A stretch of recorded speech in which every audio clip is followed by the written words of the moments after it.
Welcome to Crossing Faiths. I'm John Pinna, and today we have an old and dear friend and Sharia expert, lawyer, Sumbul. How are you?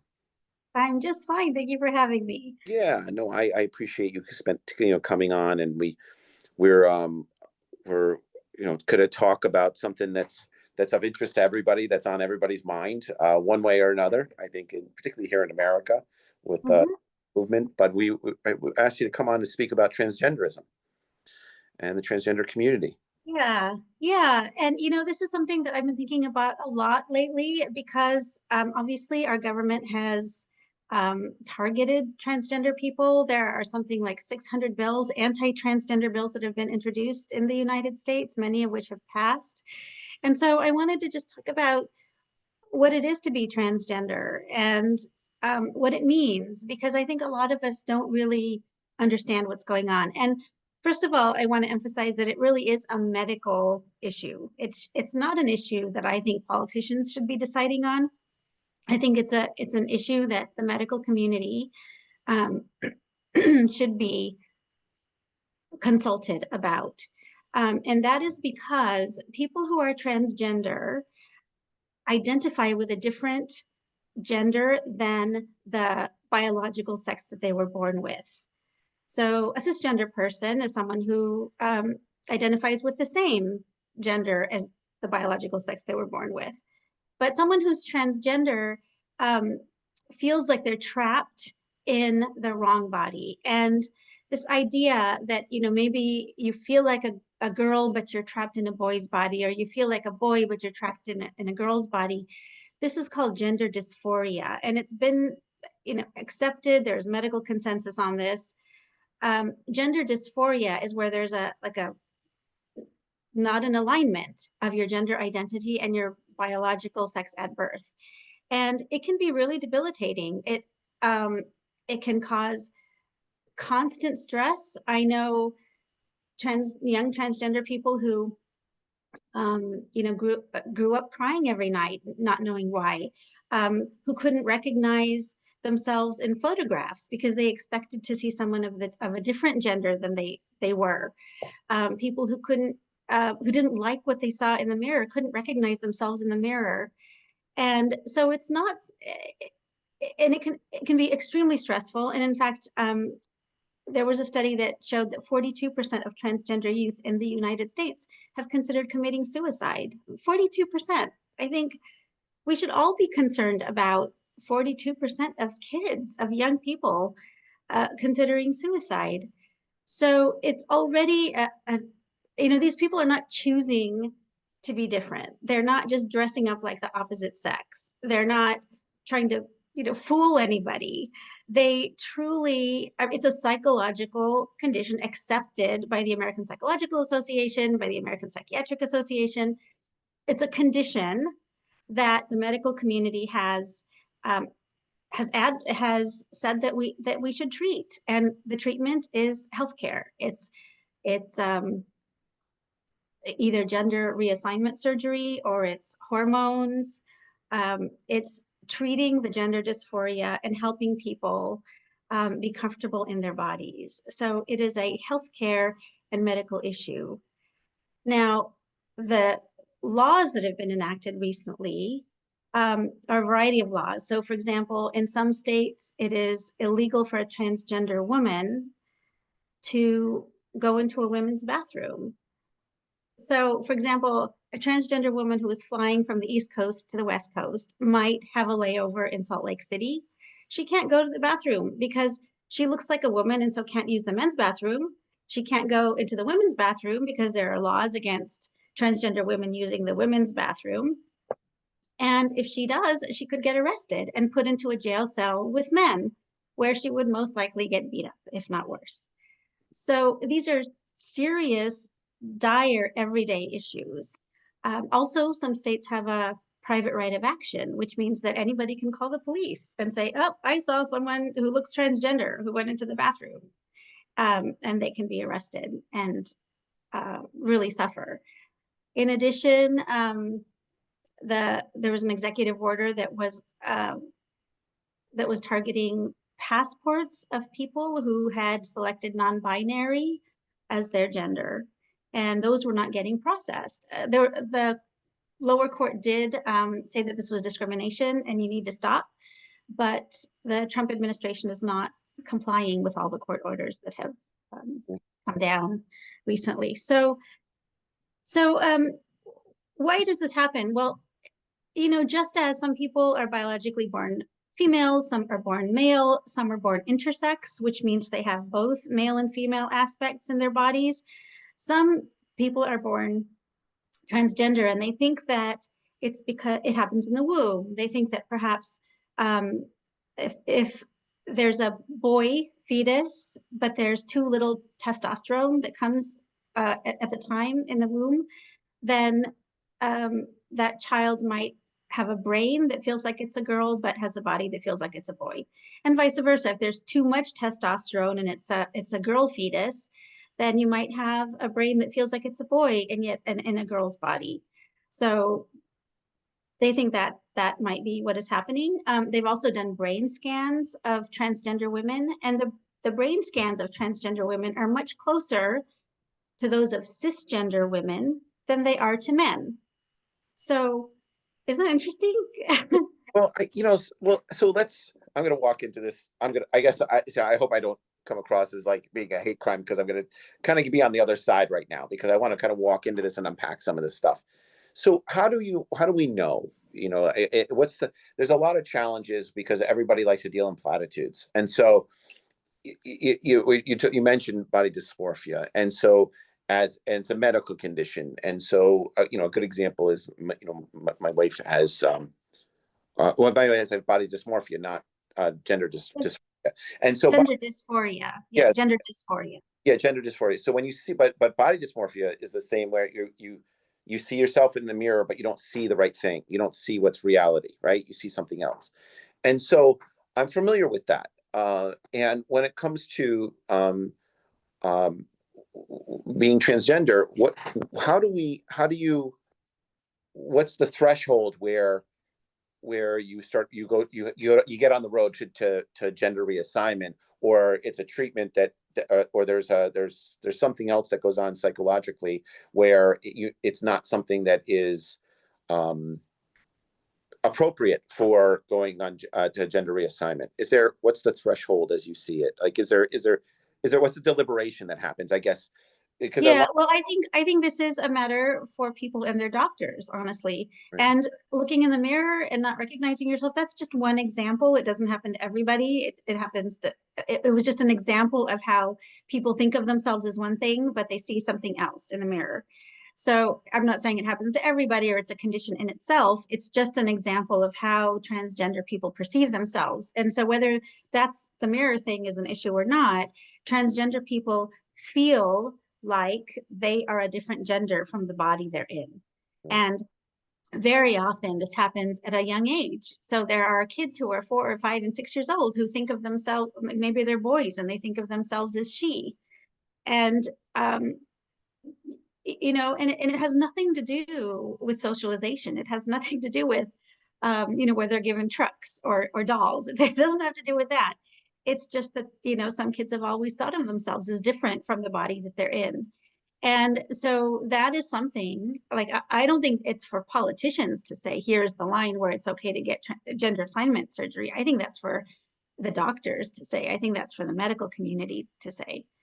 It's an interesting take. You're saying it's a medical thing, where I think the transgender sort of narrative is that it's a social construct, right? They talk about social constructs. Yeah, it's not a social construct. It's biological. And it's like abortion in a way. Abortion is being regulated right now by politicians, whereas it really is a healthcare issue. It should be decided between a woman and her doctor, whether an abortion is appropriate or necessary or dangerous or not having one is dangerous. Those are all medical considerations. They're not political considerations. And it's the same with transgender healthcare, that it's up to the doctor to evaluate a person and say whether they need transgender healthcare or not, or whether it would be appropriate in a particular situation or not. Okay, so as a medical biological condition, and you know, we're you know, you're just there's been the decision made. This is real, right? This is happening. I guess I should say. Maybe that's a better, more appropriate way of saying. What's in the Muslim construct, an Islamic construct, because I'm getting more complicated than this. What's the overlay looking at that from an Islamic construct, right? So if you put once you Yeah. step to that world, how does transgenderism fit in and into, now that we've sort of defined it and kind of said, Mhm. okay, looking at it from a biological standpoint, and then we've decided that this thing is happening, right? That this is actually an occurrence that is real, and someone is now born whatever gender A and thinks they're gender B, and so what? How does that, from a theological perspective in Islam, how is that perceived, or how is it looked from you know, because as an expert Yeah. in law? Yeah. Well, I'm just gonna lay it on the table and say it is not it is not un-Islamic to be transgender. Period. It is not. There is no prohibition in the Quran against being transgender. There's no prohibition on changing one's gender in the Quran. Um, both Sunni and Shia scholars have allowed for being transgender and have approved of gender reassignment surgery. So Sunni scholars tend to do it on the basis of medical evidence, and Shia scholars tend to do it on the basis of the principle that what is not expressly prohibited is permissible. So, for example, I have to say this, John, for example, watching Star Trek is not expressly prohibited in the Quran, and therefore it is permissible. So, Yeah, yeah, so it's and also you know, there are what's really interesting. I mean, the jurists recognize that there are people who um have gender dysphoria. So, for example, it was, I think, Sheikh Tantawi at Al-Azhar in the 1980s who said that Muslims can get transgender reassignment surgery, and what he said was that it was to realign what was inside with their form. So he recognized that what was inside was different from their outward form. right. Um, so there's nothing prohibiting it. There's a lot of stuff affirming that it is allowed. Iran was one of the first governments to recognize that gender dysphoria was a medical issue, and they have been subsidizing gender reassignment surgery for years, I think for decades, perhaps. Um, the Also, I thought that this is very interesting. Some jurists, like this is not transgender, but intersex people, those are people who are born with both sets of genitalia or both aspects of male and female. The Islamic jurists actually said they can get married. You know, they can get married and they can just choose the person that they're inclined to marry. So they were very much aware that not everybody was just strictly male or strictly female. Well, you know, it's a big part of the history, Islamic history, the Muslim history. The idea, like, you know, the Hijra and all these different communities that existed, who were, you know, and of course there was kind of ways of dealing with cultural, you know, tribally cultural ways of dealing with these issues when these communities were confronted, and so it's not new that the Muslim community is all of a sudden Yeah. to interact and about these issues. You know, You're right. It's totally not new. yeah, and Um, I think the challenge is that when you come in with Western definitions and the Western construct into the Muslim community, that mhm. some of the terminology is not compatible, and so like you know, when I conduct sort of the pastoral care, we try to really define what you're talking about. Are you trying to define this in the construct of what will happen next, meaning like a same-sex marriage? Because that's a So, different issue, because you're talking yeah, about someone from a Islamic perspective, and I think that this is, like you said, I always say we espouse similar views. When you changing your sex is allowed, and then you are that sex in Islam from an Islamic perspective. Yes, although I think it's more a bit more fluid than that. I think, as I said, like they the treatment of intersex people, or in the Prophet's time, there were people that were called mukhannath, Yeah. which were maybe transgender men, maybe something else. We don't really know for sure because it's problematic to put our modern labels onto people 1400 years ago. But there was, and they were accepted. So they weren't ever punished for being mukhannas. So there is I don't know that the rules are so rigid as that. I think that the jurists were actually fairly fluid in the way they thought about these things. I think now, unfortunately, we want to see things in black and white, but I don't think that was the case in Islamic history. So, like, if you look at just history in Islamic lands, or what is happening in Muslim lands today, I think this is a remarkable statistic. Over half the Muslims in the world live in countries that recognize at least 3 and up to 5 genders. Right. Over half the Muslims in the world. Um, and those countries have a lower per capita rate of murder against transgender people. Indonesia has Quran schools for trans women. Bangladesh um, has a mosque. It just opened at least one mosque for trans people. There was fairly recently a group of 50 Pakistani mullahs who said from an Islamic perspective, transgender people have to have equal rights with other people, and that a man could marry either a trans woman or a cisgender woman. Right. So, going back to your question, I think they think of it, it's not necessarily super strict how they think about these things. And these are, Pakistani mullahs in recent times. Of course, in South Asian history, there was a group of transgender and intersex people called the Hijra in India, Pakistan, and Bangladesh. And they not only were accepted, they achieved high positions at court under the Mughal emperors, under the Muslim emperors. It wasn't until the British colonized India that they criminalized the Hijra and ghettoized them. And thus, therefore, um, implementing 2 centuries of stigma against the Hijra. In modern times, India, Pakistan, and Bangladesh have all recognized them again. They have India has and Pakistan both have reaffirmed, the Supreme Courts have both reaffirmed equal rights for transgender people and intersex people. There is still prejudice because we are still living with that stigma. But what I would say, like when I think about these things, what I would say is, why are Muslims allowing the attitude of British colonizers to tell us what we should feel about transgender people?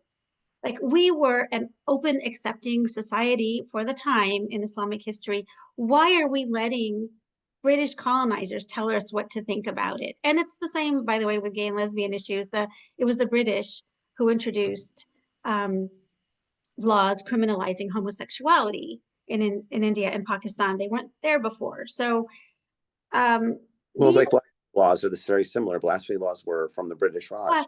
yes, exactly, blasphemy laws. And so openness towards gender fluid people, um, same, gay and lesbian people. We can talk about that later. I mean, that didn't come from the West. I mean, tolerance for those groups did not come from the West. It was there in Islamic culture from the very beginning. And I think we need to reclaim that.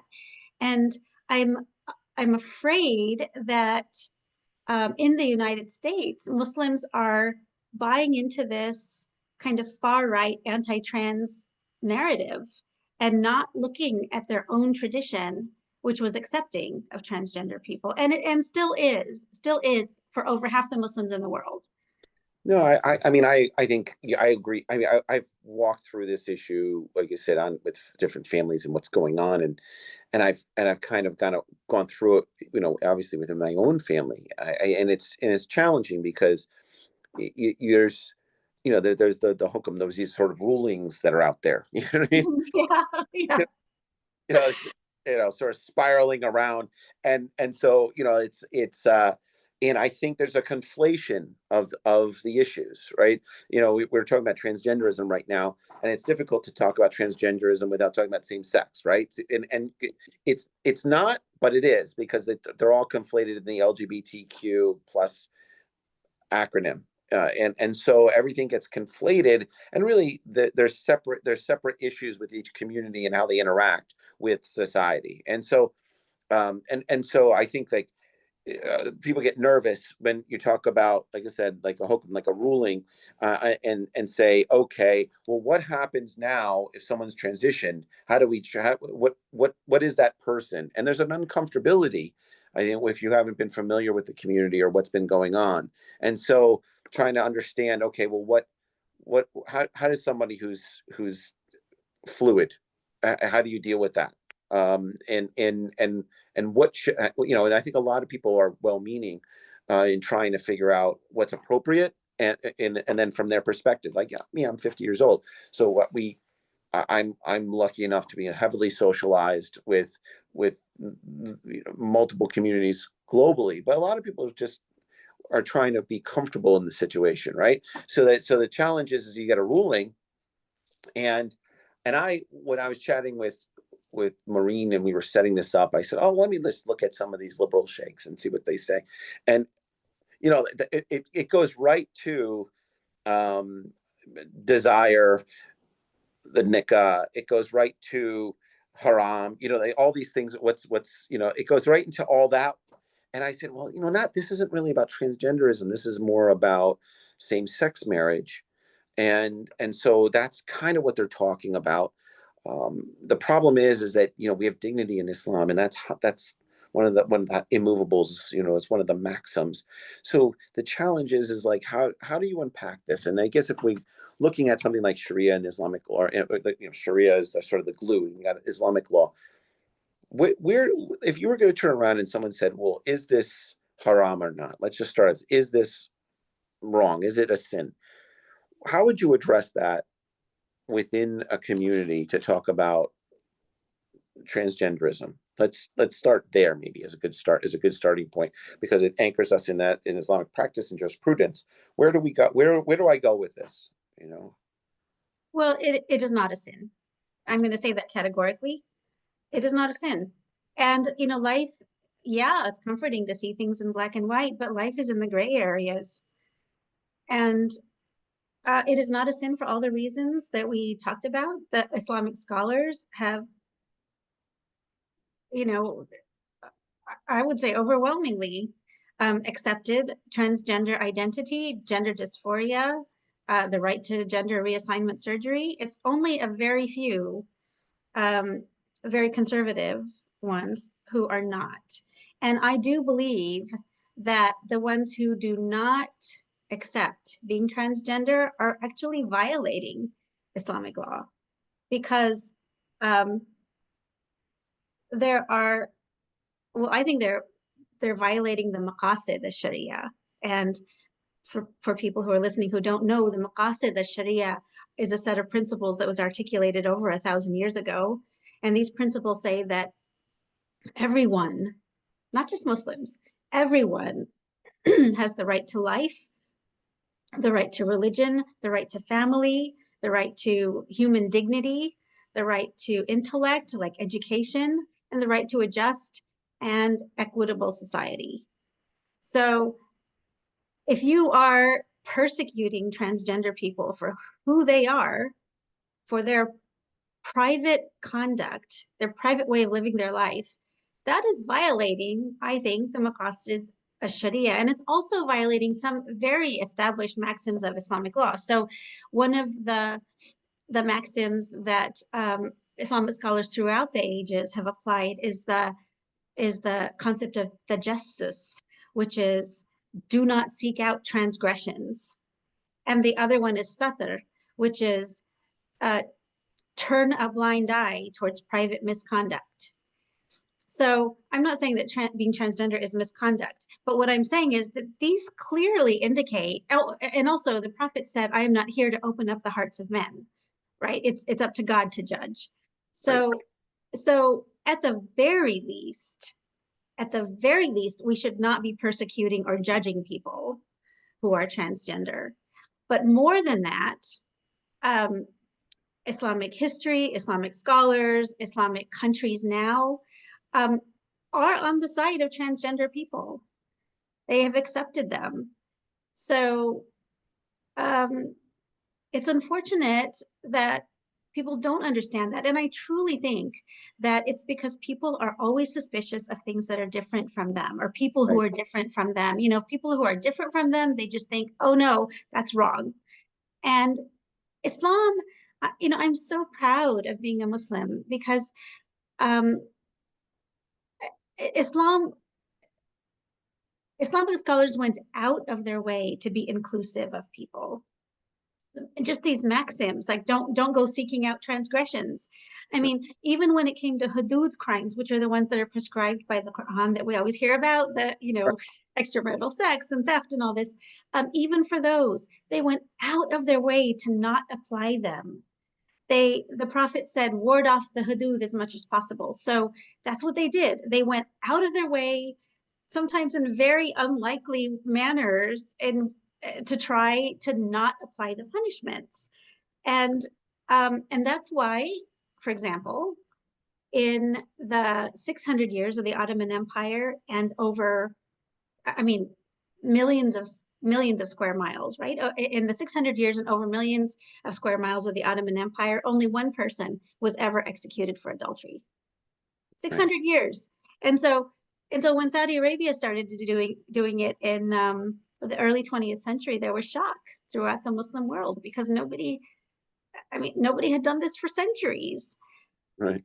So, and this, you know, the same with other kinds of private conduct. I mean, same sex. So, well, anyway, so in a Well, nutshell, there is nothing wrong with being transgender. The scholars have accepted gender assignment surgery. I do think, John, that when you're talking about, well, does that mean you're gay? Does it mean you're not gay? I do think that we have to look at the way that these jurists looked at intersex people, because it was a very commonsensical attitude. It's like, well, okay, you're intersex, so you can marry a man or a woman. It's up to you, right? right. And I mean, I think the the the, the kicker of how is the Islamic communities looked at things, they dealt with things on a per case basis, and most of these cases were brought in a localized manner, and these localized manner, and they were part of the community. Everyone was part of the community, part of a family, and so there wasn't this overarching right or wrong, and to prove whether you're right or wrong. Everybody was trying to preserve the community and preserve the family and preserve the person. And so, Yes. and that's why I always try to say, you know, there's a this is something that's been dealt with many times over, and there's, you know, jurisprudence, there's a lineage, there's a what do they call, I don't know what they call in law, there's a precedent, there's precedents on this all, and that have shown that that people are being not only judicious but have accepted these things for centuries. And it just Centuries, it, yeah. I mean, I always say if you look into a book of Islamic law, it's really kind of goofy sometimes, because there'll be scenarios that are so explicit written in there. You know, Mhm. if you're, you know, can you marry your mother-in-law if your wife dies? Well, the reason Yeah, why yeah, that is because someone asked that question. You know, their wife died, right, and then right. but they made a ruling. They kind of said, well, you got to wait 6 months, you got to do this, you got to do that, and it's in there. And It's you in can there. go with the precedent, and so if you're not Muslim, you're kind of like look at that and you go, God, what's going on? I go, well, it's kind of like just a book of case law, and it's very communal. It's a community coming together and asking, like, what can I do here? In some cases, you don't know the backstory. Well, I want to keep my wife's died. The mother-in-law will be poor, right? Because she has land or somebody has, they're trying to figure out how to maintain their household and keep it together. And so you don't know some of the stuff that, because there's not there's no case file, right, that you're able to pull necessarily. Right. Um, but That's absolutely right. but the And also, oh, go ahead. No, I was just saying, but the challenge is that we do have records of occurrences with enough specificity that we can kind of get into the minutiae and make a judgment ourselves and follow precedent. And the precedent that you're saying here is that Muslim communities have really been judicious. This is something that's familiar. This is something that has happened again and again.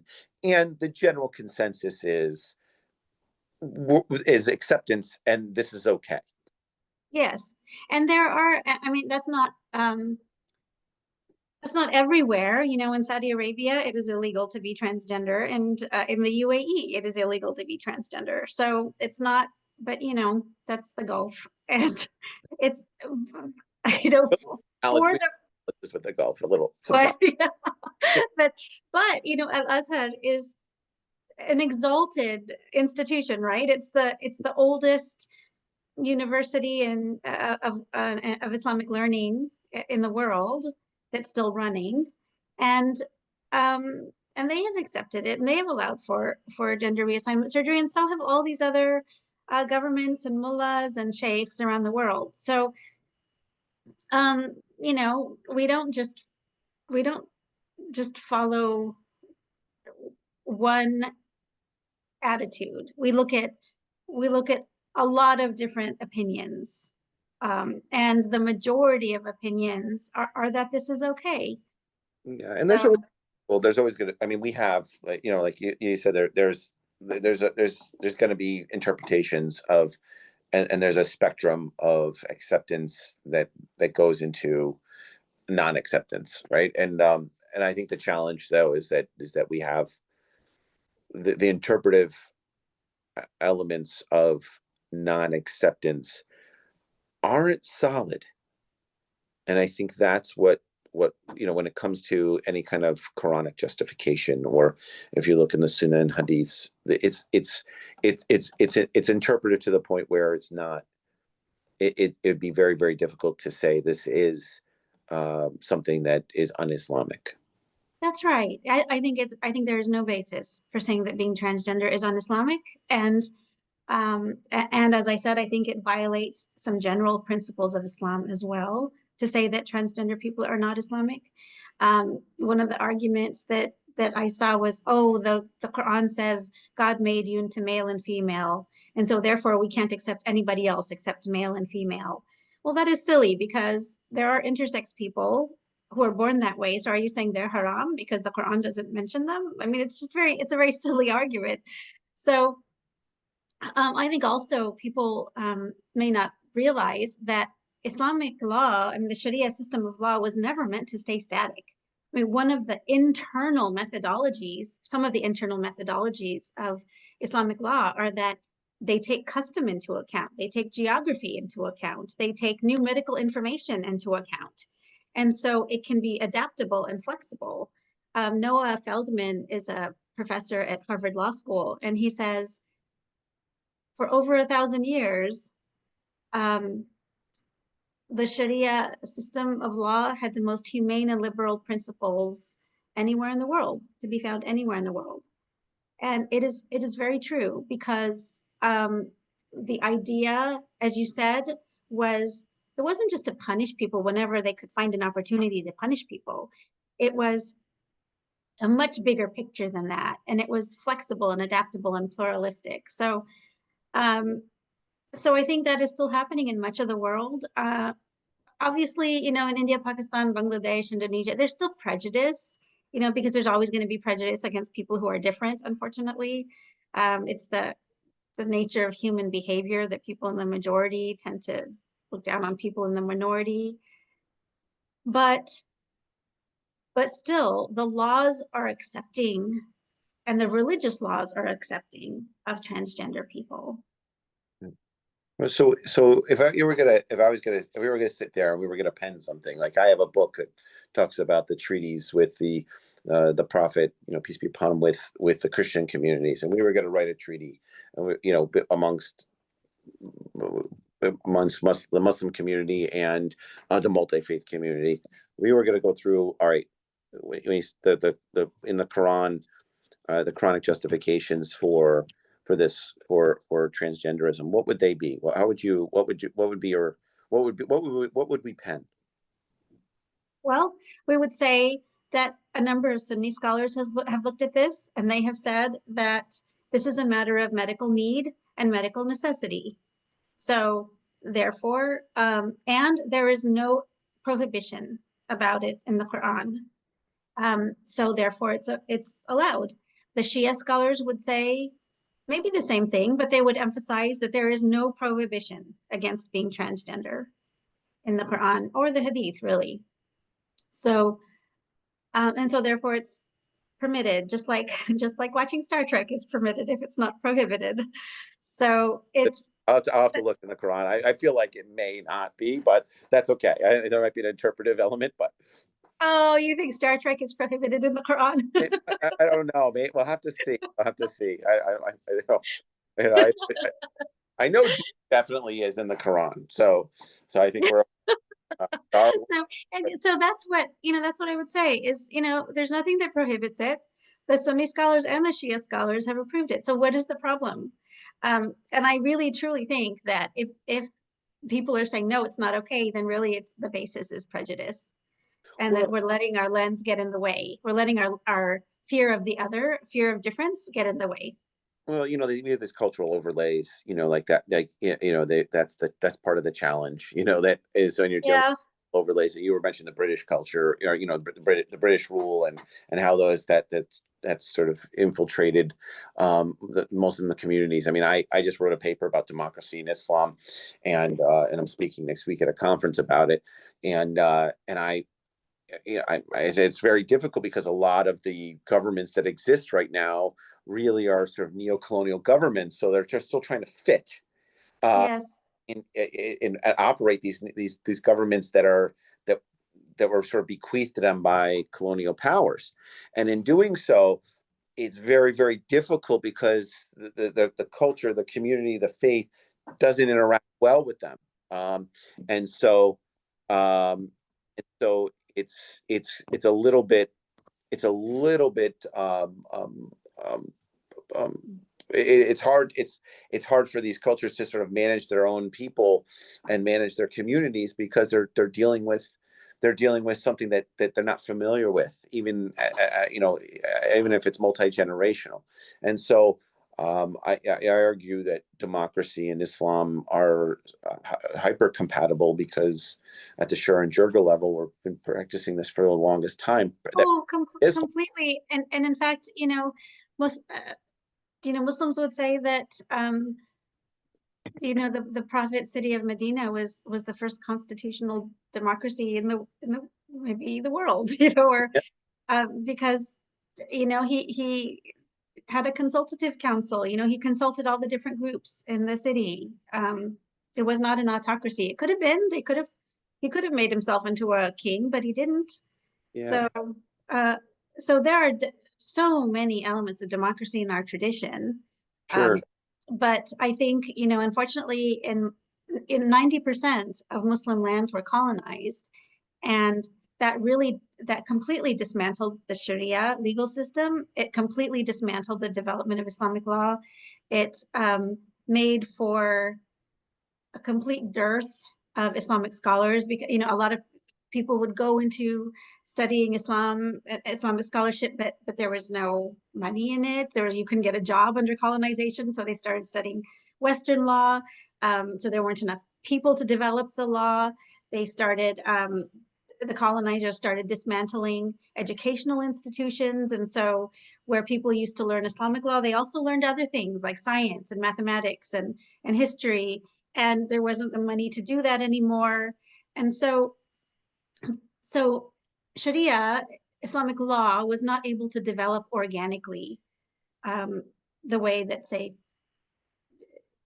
Christian law was able to develop organically because it was disrupted for 200 years by colonization. And I do believe, before colonization, like no, like Professor Feldman said, uh, it was a flexible, adaptable system that was um, characterized by liberal and humane principles. And so if it had been allowed to develop organically, then I think it would be quite forward thinking now. Well, and this is where it kind of leaves us, right? Where you and I are discussing this right now within the construct of a controversy in America, right? They're debating this at the highest levels of government. Yes. So, Yeah. and this is, it has nothing to do with Islam, right? So like, Right. Right. uh, so this conversation's happening domestically here in the Western is the Western construct. When it comes from an Islamic construct, I always, this is how I always say it. I go, it's not even really an issue. Like it's kind of how I approach it. And people go, well, they're they're hyper conservative against this. I go, it's not really an issue. These communities have been accepted for forever in the Muslim community. Muslims are more concerned with livelihoods and Yes. not being in a war zone or a conflict zone, being very, very careful of evolving out of a conflict or post-conflict zone, from whatever, from Iraq and Afghanistan and so forth. And so I said, when it comes to deliberations on Islam, and it really is something that happens in the Western world when they're trying to put all Muslims in one pot, Mhm. and then trying to also define the narrative of what Islam is. And so, and we, I think in America, we sort of enjoy this, maybe the diversity of Islam and interaction with each other. I mean, I'm lucky when I was at the American Islamic Congress, I slotted out with everybody. I harammed out with everybody. There's a lot of, I was like, should we be doing? But the fact is that, and I always when I talk to my Christian friends, we talk about, they say God is love. I say, well, in Islam, God is, Allah's mercy, right? So the idea, that's really the highest. So we're kind of like, live your life, Allah will sort it out. He'll figure it out with maybe Jibril, maybe Gabriel, who's a little bit, abrasive out there. But the point is that it'll be figured out. That's not really our problem. You know, um, Well, that's right. I mean, it is right. We're not here to judge people for the way they live their lives. right. I mean, And if they're not hurting anybody, then we don't, it's not our right to judge. right. And It happens. It happens. There's a of lot. course it happens, but Is, is I thrown think so. around a lot. Fasuk is thrown around a lot. Disobedience. Like that's No, but John, my favorite, I have a lot of favorite verses in the Quran, but I think perhaps my very favorite verse in the Quran is the one that says, God made you into different nations and tribes so you could learn from one another. right. And transgender people are just another group that we should learn from. Well, It's and there are they're like being black, people, right? transgender, black, white, in between. They're just different nations and tribes that we can learn from. And then and you said God is mercy, that is true, but also God is compassion, right? Bismillah Right. ar-Rahman ar-Rahim is God is most merciful, most compassionate. Yeah. And and in fact, in the Prophet's last sermon, also, right? That the essence of the Prophet's last sermon was to say, God doesn't care about your outward forms. God only cares about your heart and your piety and your good deeds. And so if you're transgender, I mean, what does God care about the outward form?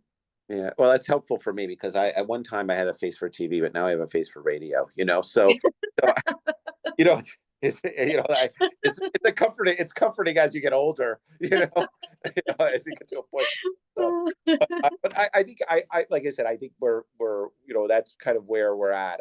I think that people don't understand or don't. I need to be reminded of the not I want to say the liberal nature of Islam, but the beauty of this idea of being extremely judicious and you want to know what, accepting and looking at and interacting and the encouragement. I always say when Islam started, there were no Muslims, so it had to be Yeah, accepted. So, like I said, I yeah, have yeah. this sort of multi-faith madrasa here, right?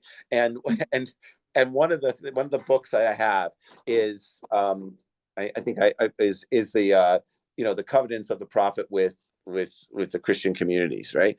And so I read through those treaties all the time, and they're, it's basically, everybody's like, well, you guys are going to do your thing, we're going to do our thing. We have to worry about revenue. We have to figure out how to defend ourselves. We have to figure out how to, there's all these different sort of commonalities in sort of Maslow's pyramid, and so, Yeah. and like, we're all on that pyramid, we're all on that track.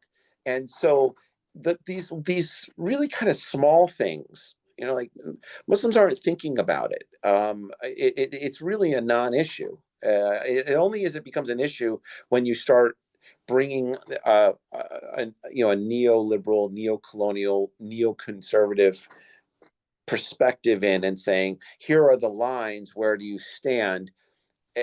I would argue, and so this is, I don't even know, maybe this is the first time I said it, is that Islam is more of a fluid religion than others, in the sense that it is so fluid because it dealt with all these things at the tribal and community level, because being a collective, mostly collective cultures, that Islamic construct had to be an overlay in order to maintain those collective cultures in. Well, yes. I And mean, just the fact that Islam accepts Judaism and Christianity as part of itself, yeah, right? It's that overlay, and also, it's interesting. I don't, I'm not qualified to talk about other religions, but certainly I still remember. This made such an impression on me when I was doing my degree in Islamic law, and I was in the classroom, and my professor, who was not Muslim, my professor said, Islam is more fluid than people think. right. And since, it's been a lot of years since then, but it made such an impression on me. And now that I've studied the history and Sharia, and that is really the hallmark, I think, of Islam, is the the words that come to mind when I think of Islam and Islamic law are pluralism and adaptability and fluidity and compassion. You know, um, for example, in Islam, you don't necessarily just put people to death if they commit murder. Like, if you have a murderer who is convicted, you don't necessarily put him to death. There are a couple of different remedies. Like, you could actually, like, the people of the family of the person who was murdered could just forgive the murderer, for one thing. Or the family could demand some sort of monetary compensation for the loss of perhaps the income, or the loss of this person. They could um, do that, or they could demand the death of the murderer, but it's not necessary. Right. Now, that was the way the Sharia worked, and usually it was rare that someone was put to death. The aim of the Sharia and the Sharia legal system was much more about rehabilitation than it was punishment. You'd never know it now, but that's what the goal was um, coming to an equitable solution for everybody. It was, I mean, not to rag on the British too much, but it was the British who went to India and Pakistan and said, "What? This is like taking blood money. We can't have that. This is a Right. capital crime. You absolutely have to put people to death Right. if they've committed murder." So, so I Even think really, maybe if the family intervenes in a murder case and says, "Don't put him to death, we forgive you," will not transact the execution. Did you?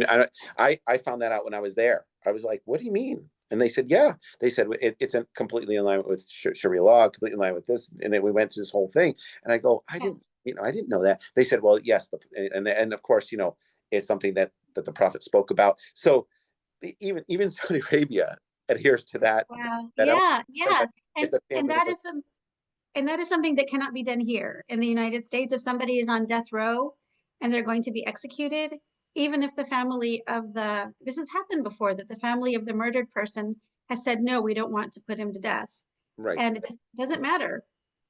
yeah, They don't have a say. yeah, I think that we've I first of all, I appreciate us unpacking this. I think it's fantastic. That we I think the challenge is that you and I come from two different Maktabs. I mean, you're Sunni, I'm Shia, and we have a different sort of perspectives from our religious practice and so forth. But I think that there's the idea of us speaking about what is and where something like this stands, and how the fluidness of the faith between two different maktabs, between two different sects, it is interesting, and I think that this conversation is worthwhile. What would be your message to the Muslim community and the non-Muslim community coming out of this conversation? Like, what, there's read the Quran, read this, read that, and there's all that kinds of. But if they Googled it right now, and I did that before we got on, just to see what was out there, there's the transgenderism gets conflated with homosexuality, and then that gets into a whole different conversation. But when it comes to transgenderism, what would you how would you look at that, and what would be the message to Muslim and non-Muslim communities? Maybe it's the same message. Yeah, so I really would entreat people to stand up for transgender people. Being transgender is not a choice. Hate is a choice, but being transgender is not a choice. And these are people who are already targeted, already attacked, disproportionate number of hate crimes and suicide in this community. Um, a lot of what is going on is a smear campaign that is not based in fact. And it is blatant discrimination against people for who they are. We don't persecute people for political expediency. We don't persecute people just because they're different. And Islam recognizes that. Islam was always for the oppressed and the poor and the less fortunate. There are so many verses in the Quran about that. And so I would say don't just jump on the bandwagon with the bullies. Like, in kindergarten, people tend to side with the bullies because they're afraid of the bully and because, well, mainly because they're afraid of the bully, I Right. think. And so don't side with the bullies. Stand up for trans people, stand up for those less fortunate, because it is not wrong, it is not un-Islamic. I think I appreciate the message, and I appreciate you taking the time today. It means a lot, and I think that these are worthwhile conversations for us to put out there. I think I don't know how it will be received. I'm sure we'll get some crazy stuff, but the reality is that this is, it's factually, theologically, and Islamically based, and so Absolutely. and it's safe harbor. I think anybody who's hiding behind, fasuk or hokum, and trying to be a bigot, they're really projecting from their own hatred and their own bigotry, and that's the reality. Um, Oh, that's wonderfully said. And I really appreciate your having me on to no, discuss these things. I think it's so important because I've been distressed at the silence. So it's so wonderful to be able to talk about these things. I appreciate you taking the time, and I appreciate you unpacking that for us. So thank you so much. Thank you.